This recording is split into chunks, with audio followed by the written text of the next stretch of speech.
You know, several years ago, I was in New York City. It was a dark Saturday afternoon. The minute black woman came up, the only question I heard from her was, "You Martin Luther King?" And I said, "Yes." The next minute, I felt something beating on my chest. Before I knew it, I had been stabbed by this demented woman. That blade had gone through, and the x-rays revealed the tip of the blade was on the edge of my aorta, the main artery. And once that's punctured, you're drowned in your own blood. That's the end of it. It came out in the New York Times the next morning that if I had merely sneezed, I would have died. After my chest had been opened and the blade had been taken out, from all over the states and the world, kind letters came in.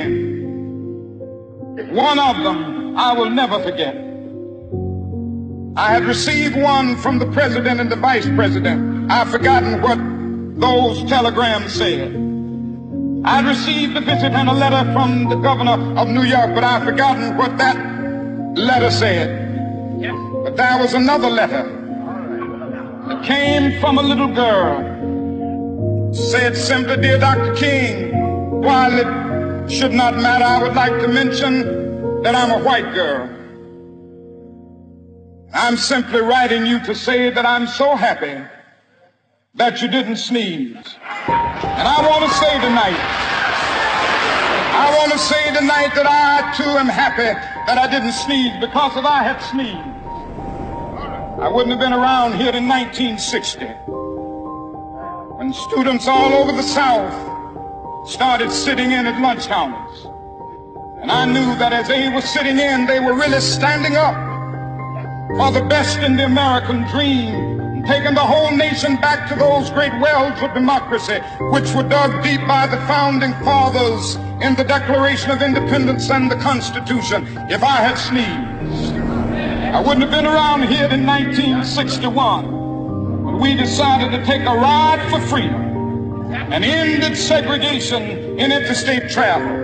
If I had sneezed, I wouldn't have been around here in 1962 when Negroes in Albany, Georgia decided to straighten their backs up. And whenever men and women straighten their backs up, they are going somewhere, because a man can't ride your back unless it is bent. If I had sneezed, I wouldn't have been here in 1963.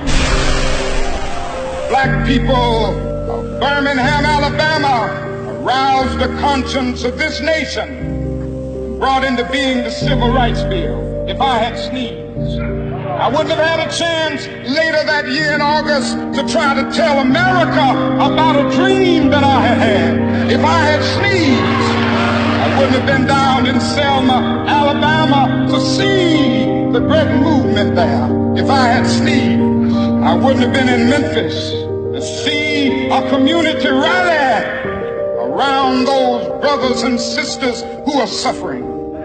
I'm so happy that I didn't sneeze. Like anybody, I would like to live, but I'm not concerned about that now.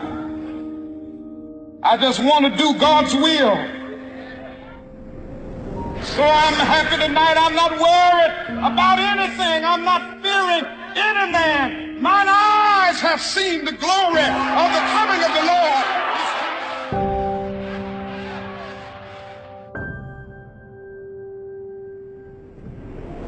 Let us rise up tonight with a greater readiness. Let us stand with a greater determination in these powerful days, these days of challenge, to make America what it ought to be.